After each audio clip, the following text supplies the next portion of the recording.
অনেকেই বলে সফট লাগেজে জল ঢুকে যায়, বৃষ্টি পড়লে জল ঢুকে যায়। আর এই সমস্ত হার্ড লাগেজ দেখছেন, শক্ত যেগুলো হার্ড লাগেজগুলো, এই হার্ড লাগেজের মধ্যে জল ঢোকে না। কিন্তু আমি বলি কিছু কিছু সফট লাগেজ আছে যেগুলোতে জল ঢোকে না। যদি আপনারা দেখে নিতে পারেন, দেখুন কোনো কোম্পানি যদি টেফলন প্রোটেক্টেড কোনো লাগেজ তৈরি করে থাকে, সফট লাগেজ, তাহলে সেই লাগেজে জল যায় না। আপনাদের বলি, হার্ড লাগেজ তো আপনারা অনেক দেখেছেন, বিভিন্ন ধরনের হার্ড লাগেজ। আজ সফট লাগেজ আপনাদের দেখাচ্ছি। দেখুন একটা জিনিস, এটা সফট লাগেজ। আর দেখুন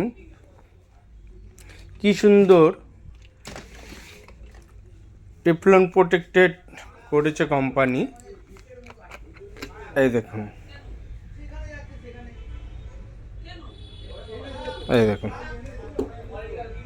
জল দিলে জল বেরিয়ে যাবে এইভাবে হুড় করে, লাগেজ কিন্তু ভিজবে না। তবে সব, এই দেখুন,